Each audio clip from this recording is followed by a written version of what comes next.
আসসালামু আলাইকুম বন্ধুরা, বর্ণক্ষয় সবাইকে স্বাগত। আমি ওয়াসিফ তোমাদের সঙ্গে আড্ডায়। আজকে যে টপিক নিয়ে আমি তোমাদের সঙ্গে আলোচনা করবো, টপিকটার নাম হচ্ছে এইচবিভি অর্থাৎ হেপাটাইটিস বি ভাইরাস। তবে এই হেপাটাইটিস বি ভাইরাস, এই বিটাকে আমি আজকে পিক করেছি। এই হেপাটাইটিসের মধ্যে আরও অনেক রকমের আছে, যেমন এ, বি, সি, ডি, ই, কিন্তু এই বিটাকে তুলেছি কেন সেগুলো আমি আসছি বলবো। এই যে এই সমস্ত যে এই 5 রকমের ভাইরাস রয়েছে, এরা কিন্তু সবই হেপাটাইটিস ভাইরাস। এখন কেন?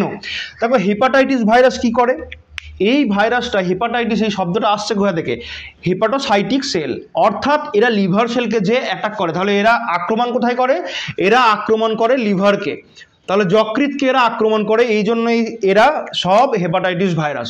এখন বিটা নিয়ে আমি কেন আসছি? কারণ বিটা এই বাকিগুলোর থেকে একটু আলাদা কিছু এর বৈশিষ্ট্য রয়েছে এবং এটা খুবই ইম্পর্টেন্ট। কি নিয়ে ইম্পর্টেন্ট? বাকি যে ভাইরাসগুলো দেখছো তারা সবাই আরএনএ ভাইরাস, একমাত্র বি হচ্ছে একটা ডিএনএ ভাইরাস। অর্থাৎ এই জেনোমিক মেটেরিয়াল যেটা, সেটা হচ্ছে বি, মানে সরি, জেনোমিক মেটেরিয়াল হচ্ছে ডিএনএ। তো এই ভাইরাসটা কোন ফ্যামিলির অন্তর্গত? তার ফ্যামিলির নাম হচ্ছে হেপাডিএনএ ভিরিডি। এটা হচ্ছে তার ফ্যামিলি। এর জিনোমের যে সাইজটা, জিনোমের সাইজ কত? 3 কেবি, মাত্র 3 কেবির একটা ছোট্ট ডিএনএ জিনোমের স্ট্রাকচার। এই ভেতরেরটা ভীষণ টাইনি, কিন্তু মানে খুবই ডেঞ্জারাস একটা ভাইরাস। এর কিছু গুরুত্বপূর্ণ, আমি বললাম না, বৈশিষ্ট্য রয়েছে। এখনই যেটা আমি এখানে লিখে রেখেছি মনে পড়লো, এর ইনকিউবেশন পিরিয়ড খুব লম্বা, 30 থেকে 80 দিন হচ্ছে এর ইনকিউবেশন পিরিয়ড, যেটা অন্যান্য যে বাকি গ্রুপেরগুলো মানে যারা রয়েছে তাদের থেকে একটু আলাদা। এই ভাইরাসটা রক্তের সেরামে পাওয়া যায়, এই জন্য একে সেরাম হেপাটাইটিসও বলা হয়ে থাকে। এখন আমরা চলে আসছি হেপাটাইটিস বি ভাইরাসের যে ওভারঅল স্ট্রাকচার, সেই স্ট্রাকচারে। এটা 1965 সাল নাগাদ এই ভাইরাসটা পার্সিয়ালি আবিষ্কৃত হয়েছিল, কিছুটা অংশ। আর পুরো ভাইরাসটা মানে একদম কমপ্লিট ভাইরাসটা আবিষ্কৃত হয় 1970 সালে। ওকে, এখন দেখো এর কতগুলো লেয়ার রয়েছে। একদম বাইরের দিকের যে লেয়ার, মোটামুটি দেখতে কীরকম? মোটামুটি দেখতে একটা গোলাকার বা গোলকের মতো, ওই সার্কুলার বা স্পেরিক্যাল বলতে পারো। কিন্তু এর ভেতরের দিকটা হচ্ছে, এই স্ট্রাকচারটা হচ্ছে আইকোসাহেড্রাল, অর্থাৎ ষড়ভুজাকৃতি। এর বাইরের একদম যেই ব্ল্যাক কালারের এই লেয়ারটা, এই লেয়ারটাতে আমি কি লিখে রেখেছি HBS অ্যান্টিজেন। এই যে এসটা, the S stands for surface, অর্থাৎ বাইরের দিকের সারফেসটা তৈরি করছে এই প্রোটিনটা। তাহলে HBS অ্যান্টিজেন এই বাইরের লেয়ারটা। তারপরে যে লাল রঙের লেয়ার রয়েছে, এই লেয়ারটার নাম কি দিয়েছি আমি? HBC antigen. এই সি স্ট্যান্ডস ফর কোর, মানে ভেতরের কোরটা, একদম ভেতরের অংশটা গঠন করছে, তার জন্য এটার নাম HBC অ্যান্টিজেন।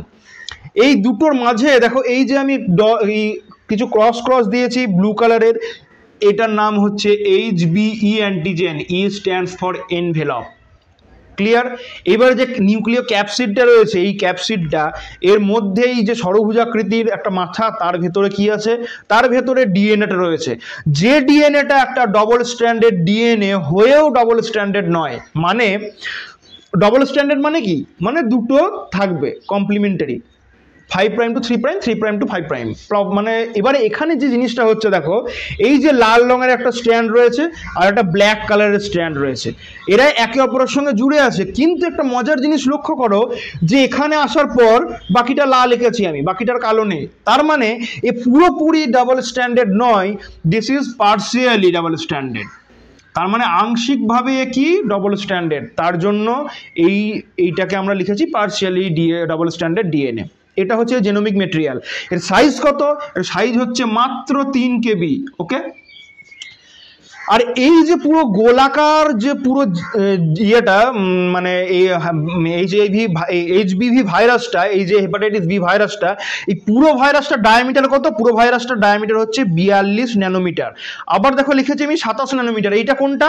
এই বাইরের লেয়ারটাকে যদি তুমি কেটে বাদ দিয়ে দাও, তাহলে লাল অংশটুকু যেটা রয়েছে, এইটাকে নিয়ে ভাইরাসটার ডায়ামিটার কত? 27 ন্যানোমিটার। আর ভেতরের এইটার মানে কতটা দৈর্ঘ্য?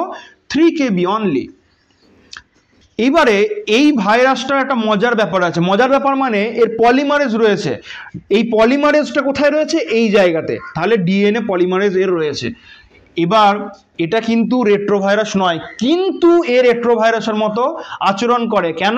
কারণ এই যে পলিমারেজ, এর পলিমারেজটা দুটো, একটা ডিএনএ ডিপেন্ডেন্ট ডিএনএ পলিমারেজ, আর একটা হচ্ছে আরএনএ ডিপেন্ডেন্ট রিভার্স ট্রান্সক্রিপ্টেজ। ওই রিভার্স ট্রান্সক্রিপ্টেজ দিয়ে কি হয়, আমি আগে কি বলেছিলাম রেট্রোভাইরাস সম্পর্কে, যে রিভার্স ট্রান্সক্রিপ্টেজ দিয়ে আরএনএ থেকে কমপ্লিমেন্টারি ডিএনএ তৈরি করতে পারে, সম্ভব, যারা রেট্রোভাইরাস তারা, এও পারে। তার জন্য এর কিছু মানে কিছু নেচারের বৈশিষ্ট্য, একটা অন্যতম বৈশিষ্ট্য কি, অন্যতম বৈশিষ্ট্য হচ্ছে এই ভাইরাসটা রেট্রোভাইরাসের মতো আচরণ করে, কিন্তু এর রেট্রোভাইরাস নয়। এর ইনকিউবেশন পিরিয়ড বললাম। এবারে দেখো এই যে জিনোমিক, এই যে মেটেরিয়ালটা, এই যে ডিএনএটা, এই ডিএনএর কিছু জিন থাকবে। এই জিনগুলোকে তুমি মনে রাখবে কি করে? এর মেনলি 4টা জিন থাকে, SPCX। কিভাবে মনে রাখবে? স্পেসএক্স, দেখো স্পেসএক্স এই ধরনের একটা কোম্পানি আছে, তোমরা যারা একটু নেট ঘাঁটাঘাঁটি করো তারা জানো, এলন মাস্কের একটা বিখ্যাত কোম্পানি, যেটা মানে ওই মহাকাশ গবেষণা কেন্দ্রিক একটা কোম্পানি, সেই কোম্পানিটার নাম হচ্ছে স্পেসএক্স, মানে স্পেস লাস্টে এক্স থাকে। আমি ওই রকমভাবে মনে রাখি যে স্পেসএক্স, এইচবিভি ভাইরাসের এই যে কটা জিন কটা, তাহলে এস, এই যে এস এটা স্ট্যান্ড ফর কি, সারফেস। তার মানে সারফেস, এই যে সারফেস অ্যান্টিজেন, এই যে বাইরের লেয়ারটা, এইটা তৈরি করার জন্য দায়ী কোন প্রোটিনটা, এই জিনটা, এই এস জিনটা। ক্লিয়ার? এবার তারপরে লেখা রয়েছে কি, পি, অর্থাৎ পলিমারেজ। কোন পলিমারেজ তৈরি করবে এই পি জিনটা? ডিএনএ ডিপেন্ডেন্ট ডিএনএ পলিমারেজ এবং আরএনএ ডিপেন্ডেন্ট রিভার্স ট্রান্সক্রিপ্টেজ, এই দু ধরনের জিনিস রিলিজ করতে পারে বা তৈরি করতে পারে এই জিনটা। তারপরের জিনের নাম কি, সি। সিটা কি করে? এটা স্ট্যান্ডস ফর কোর, এর সঙ্গে এনভেলাপ রয়েছে, অর্থাৎ এই যে HBE এবং HBC, দেখো আমি এখানেও লিখে রেখেছি, HBC এবং HBE, এই দুটোকে, তো এই দুটো জিনকে, এই বাইরের যে লেয়ারটা, এই লেয়ারটা তৈরি করার জন্য দায়ী কোন জিনটা? সি। আর একটা জিন কি নাম রয়েছে, এক্স। এইটা কি করে? এই যখন রেপ্লিকেট করে নিজেকে রেপ্লিকেশনের সময় হেল্প করে কে? এই এক্স জিনটা।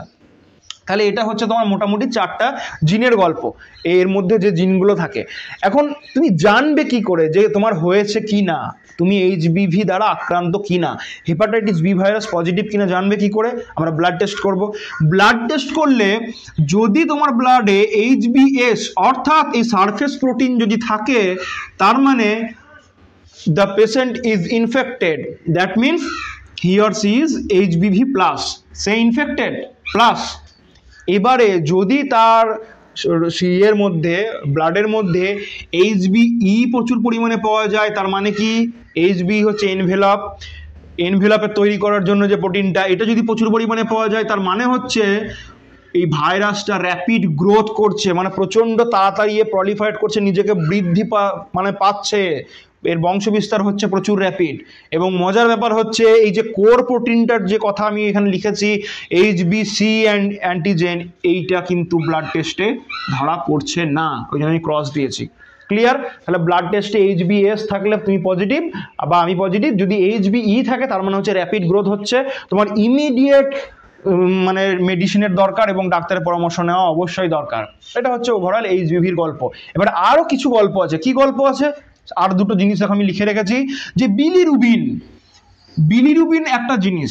কি জিনিস? বিলিরুবিন হচ্ছে আমাদের শরীরের মধ্যে অবস্থিত ইউলোইস টাইপের একটা পিগমেন্ট, যে পিগমেন্টটা তৈরি কোথা থেকে হয়? RBC ব্রেকডাউন হয়ে, মানে রেড ব্লাড সেল ব্রেকডাউন হয়ে বিলিরুবিন তৈরি হয়। এই বিলিরুবিন কিন্তু যে বাইল বা পিত্ত বলি না আমরা, সেই বাইল বা পিত্ত তৈরিতে হেল্প করে। এবারে বিলিরুবিনের নর্মাল কাজ কি? RBC তো দেখো একটা RBCর মানে ও কতদিন ধরে বেঁচে থাকে? 120 দিন, তারপর তো ভাঙবে। এবারে ধরো তৈরি হচ্ছে ভাঙছে, বিলিরুবিনটা তৈরি হচ্ছে বডিতে। এবারে বাইল তৈরি করে, ও যায় কোথায়? যায় লিভারে গিয়ে নিজের ফাংশনকে ও মানে নিজের ফাংশন যাতে ঠিকঠাক হয় তার ব্যবস্থা করে। এখন যদি এই HBV এইটা যদি এটা লিভারকে আক্রমণ করে, তাহলে কি হবে? লিভারটা তো অলরেডি ড্যামেজ হয়ে আছে, লিভারের কার্যক্ষমতা তো কমে গেছে, এখন বিলিরুবিন গিয়ে তো লিভারের মধ্যে গিয়ে ফাংশন করতে পারছে না নিজে, তার ফলে ও কি হবে? ও রক্তের মধ্যেই ঘুরতে থাকবে। এর জন্য যাদের হেপাটাইটিস ভাইরাস আক্রমণ করে সে সমস্ত ব্যক্তির চোখ, ত্বক অতিরিক্ত বিলিরুবিন থাকার জন্য ইয়েলোইশ হয়ে যায়, হলুদ হয়ে যায়, এমনকি তাদের যে মল বিসর্জন করেন ওই পটির মধ্যেও কিন্তু ইয়েলোইশ ভাব থাকে এবং কীরকম একটা কাদাটে ভাবের তাদের পায়খানা হয়। তো এইগুলো হচ্ছে জন্ডিসের লক্ষণ। মানে ইয়েলোইশ হয়ে যাবে, এবং অতিরিক্ত বিলিরুবিন হয়ে গেলে তোমার লিভার মানে ফাংশন, যে প্রপার ফাংশন সেটা নষ্ট হয়ে যায়। এখন এরা এই যে এইচবিভি এ কি করে, এ একটা লিভারকে আক্রমণ করলো, তারপরে সেই লিভারকে আক্রমণ করে লিভার থেকে বেরিয়ে পাশে তার লিভারের যে অন্য আরও সেল রয়েছে সেই সেলগুলোকে আক্রমণ করবে। ধরো লিভারের এই সেলটাকে আক্রমণ করেছে, আক্রমণ করে এ নিজেকে বংশবিস্তার করে ওখান থেকে বেরিয়ে চলে এলো, ঠিক আছে। বেরিয়ে চলে এসে এর পরের কাজ কি, পরের কাজ হচ্ছে অন্য আর একটা লিভারের সেলকে আক্রমণ করা।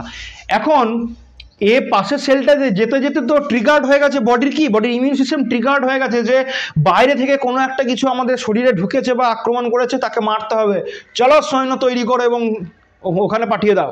তো হোয়াইট ব্লাড সেল তো এদেরকে পাঠাতে থাকবে, সৈন্য সামন্ত এখানে চলে আসবে। এটা থেকে বাঁচার জন্য এই ভাইরাসটা এতটাই চতুর একটা ভাইরাস, চালাক একটা ভাইরাস, ও কি করে এই যে বাইরের যে প্রোটিনের যে এই বাইরের যে এইচবিএস অ্যান্টিজেন বলছি না, এইটা এই সারফেস অ্যান্টিজেনটাও কি করে হিউজ পরিমাণে ব্লাডে মিশিয়ে দেয়। যখন এইখান থেকে তৈরি হয়ে নিজে ম্যাচিওর হয়ে অন্য একটা মানে সেলে যাচ্ছে রক্তের মধ্য দিয়ে, তখন ও ব্লাডে মিশিয়ে দেয়। এবারে বডি কনফিউজড হয়ে যায়। কি কনফিউজড হয়ে যায়? হোয়াইট ব্লাড সেল ভাবে যে এই মানে এই যে সারফেস প্রোটিনগুলো রয়েছে এরাই হয়তো আমার মেন শত্রু, তখন ওরা এর সঙ্গে বাইন্ড হয়ে একে মারতে শুরু করে। আদতে এ কিন্তু ক্ষতিকারক নয়, ক্ষতিকারক হচ্ছে এইটা, এই জিনোমিক স্ট্রাকচারটা।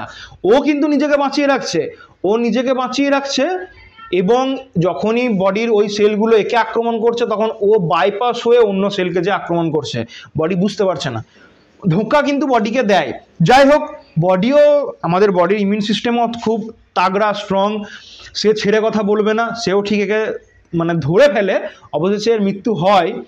কিন্তু যদি কোনো কারণে আনকন্ট্রোলড হয়ে যায় তখন এর দ্বারা মানুষের মৃত্যু হতে পারে, কারণ এ লিভারকে যে অ্যাটাক করে, লিভারকে অ্যাটাক করলে যদি মানে নির্দিষ্ট সময়ে ট্রিটমেন্ট না হয়, ভ্যাকসিন আছে, খুব ইজিলি এটা রিকভারেবল, খুব সহজে রিকভার হয়ে যায়। যদি নির্দিষ্ট সময়ে ভ্যাকসিন না পড়ে বা ওষুধপত্র না খাওয়া হয়, তাহলে এই ভাইরাসটা তোমার লিভারের 12টা বাজিয়ে দেবে, লিভার সিরোসিস হয়ে যাবে, লিভার ক্যান্সার হতে পারে, জন্ডিস হয়ে পুরো বডির যে মেটাবলিজম সেটাকে নষ্ট করে দেবে। লিভার নষ্ট হলে বডির বাকি অর্গানগুলো ধীরে ধীরে ফেলের দিকে এগোতে থাকবে। তো এই হচ্ছে মেন গল্প, মেন কালপ্রিট।